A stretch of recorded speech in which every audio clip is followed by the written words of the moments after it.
Assalamualaikum warahmatullahi wabarakatuh.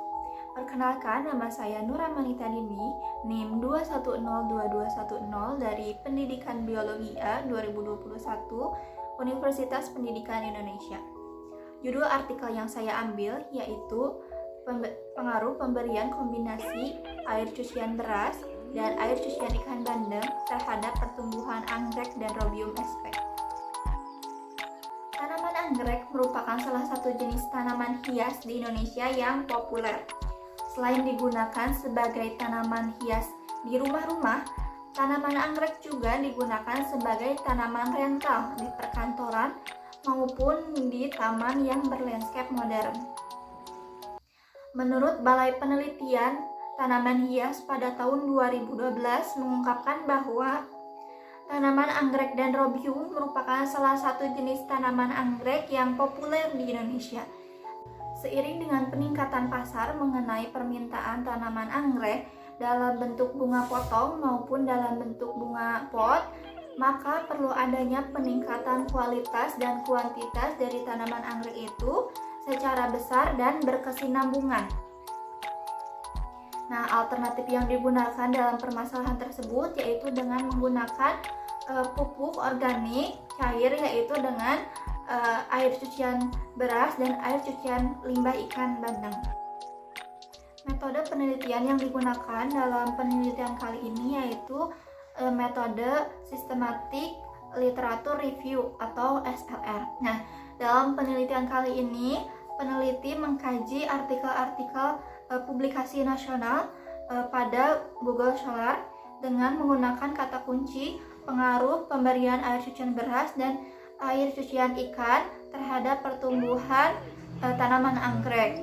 Nah, dari kata kunci tersebut didapatkan 94 artikel yang terkait pada kata kunci tersebut.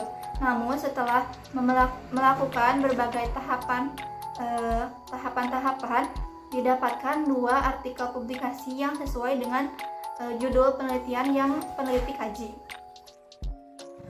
Penelitian ini menggunakan metode Systematic Literature Review atau SLR dan didapat 2 artikel jurnal yang sesuai dengan kajian yang dikaji oleh peneliti. Nah, pada artikel pertama berjudul Respon Pemberian Air Limbah Ikan dan Air Cucian Beras pada media arang kayu terhadap pertumbuhan anggrek vanda atau recolor. Pada penelitian ini menggunakan metode RAK atau rancangan acak kelompok. Terdapat 4 perlakuan dan 3 kali ulangan sehingga terdapat 12 satuan unit percobaan. Nah, perlakuan ini yaitu P0 tanpa perlakuan, P1 30 ml air cucian beras ditambah 30 ml air cucian ikan. Kemudian P2 50 ml air cucian beras dan 50 ml air cucian ikan. Kemudian pada P3 itu 70 ml air cucian beras dan 70 ml air cucian ikan. Nah, artikel yang kedua berjudul Respon Pertumbuhan Tanaman Anggrek Dendrobium sp pada beberapa konsentrasi air cucian ikan bandeng dan air cucian beras secara in vivo. Penelitian ini menggunakan metode RAL atau rangkaian acak lengkap dengan 4 perlakuan dan 3 kali ulangan sehingga terdapat 12 unit percobaan. Perlakuan tersebut diantaranya P0 tanpa perlakuan, P1 50 ml air cucian beras dan 50 ml air cucian ikan bandeng. Kemudian pada P2 terdapat 100 ml air cucian beras ditambah dengan 100 ml air cucian ikan bandeng. Kemudian P3 150 ml air cucian beras ditambah 150 ml air cucian ikan bandeng. Parameter yang digunakan dalam penelitian ini yaitu tinggi tanaman dalam sentimeter, jumlah tanaman dalam helai, kemudian terakhir lebar daun dalam sentimeter.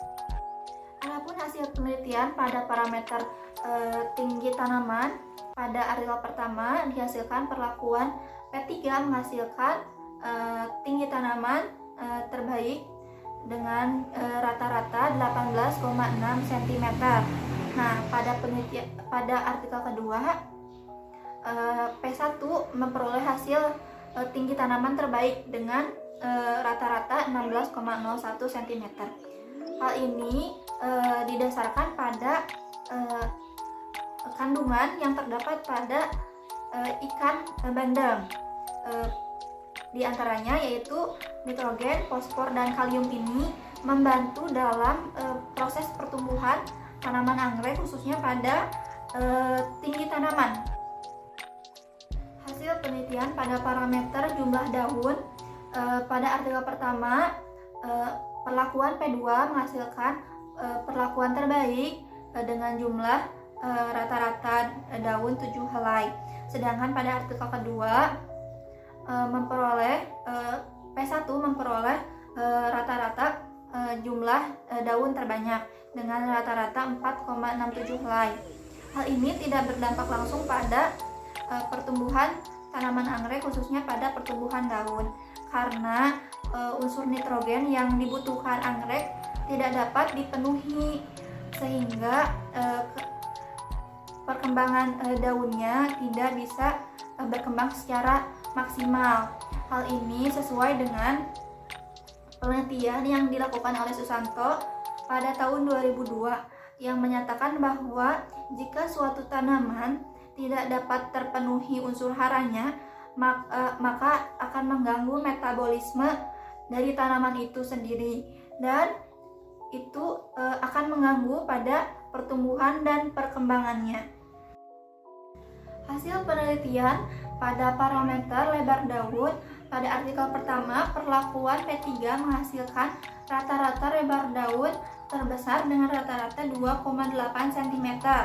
Sedangkan pada artikel kedua perlakuan P1 menghasilkan rata-rata lebar daun terbesar dengan rata-rata 44,67 cm. Menurut Hairudin pada tahun 2018 menyatakan bahwa suplai kandungan hara yang terdapat pada air cucian beras ini mampu mencukupi untuk meningkatkan lebar daun pada tanaman. Hal ini sesuai dengan penelitian dari Carlina dan kawan-kawan pada tahun 2013 yang menyatakan bahwa kandungan yang terdapat dalam air cucian beras ini dapat menyuplai untuk peningkatan daun.